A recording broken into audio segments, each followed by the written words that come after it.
Madame la présidente, monsieur le ministre, madame la rapporteure, cette proposition de loi nous invite à répondre aux difficultés exceptionnelles traversées par le secteur de l'hôtellerie-restauration depuis le 17 mars et la décision de fermeture de ces établissements. Et nous, je le dis d'entrée de jeu, nous voterons positivement. Il s'agit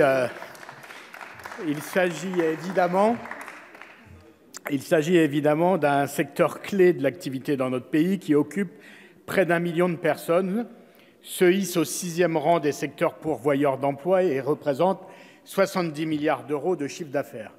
L'Observatoire de l'économie du tourisme a chiffré à 90% la baisse de l'activité dans le secteur de l'hôtellerie-restauration avec la crise du Covid et à 97% la baisse d'activité des voyagistes.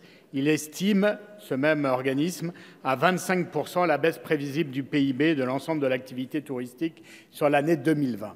Les professionnels du tourisme ont massivement fait usage des dispositifs mis en place par le gouvernement pour faire face à la crise, comme le chômage partiel, utilisé par 95% des acteurs et plus de 80% des employés ont été concernés, et également le report des charges courantes et des dettes fiscales et sociales, utilisé par 87% des acteurs du secteur. Les entreprises du tourisme représentent enfin plus de 10% des prêts garantis par l'État pour environ 1,3 milliard d'euros.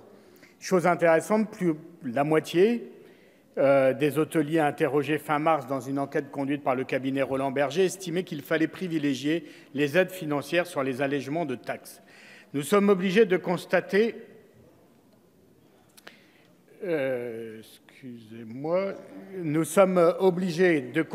qu'en dépit des mesures prises et des mesures annoncées par le gouvernement, la situation reste critique.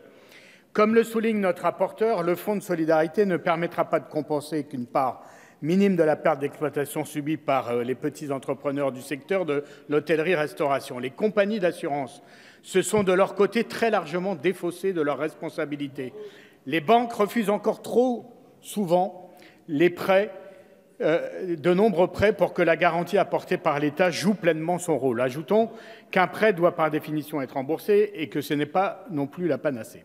Aussi, nos collègues formulent-ils la proposition de baisser la TVA de 10 à 5,5% jusqu'à la fin de l'année, donc c'est provisoire, afin de permettre aux acteurs de l'hôtellerie-restauration d'améliorer leurs marges et donc de reconstituer leur trésorerie. Si l'objectif poursuivi est peu contestable, plusieurs remarques s'imposent. La baisse de TVA envisagée ne s'appliquera pas aux voyagistes, qui ont pourtant beaucoup souffert de la situation, avec un recul de 97% de leur activité. Il aurait peut-être été souhaitable de les inclure dans le périmètre de cette baisse de TVA.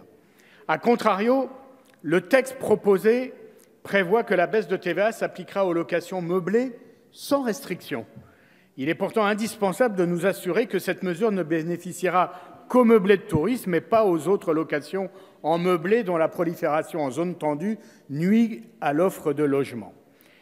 À l'évidence, une mesure de baisse de la TVA ne suffira pas à sauver le secteur qui a besoin d'aides financières directes et surtout d'une recrudescence de la fréquentation. Le gouvernement a annoncé à cet égard un plan de relance de 18 milliards d'euros pour l'hôtellerie et la restauration et c'est une bonne mesure.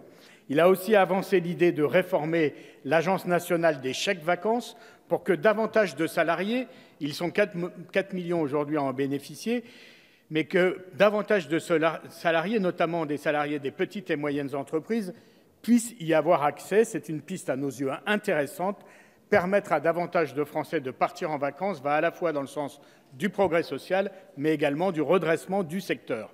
Si la baisse de la TVA ne permettra pas à elle seule de sauver le secteur de l'hôtellerie-restauration, une telle décision nous paraît néanmoins utile.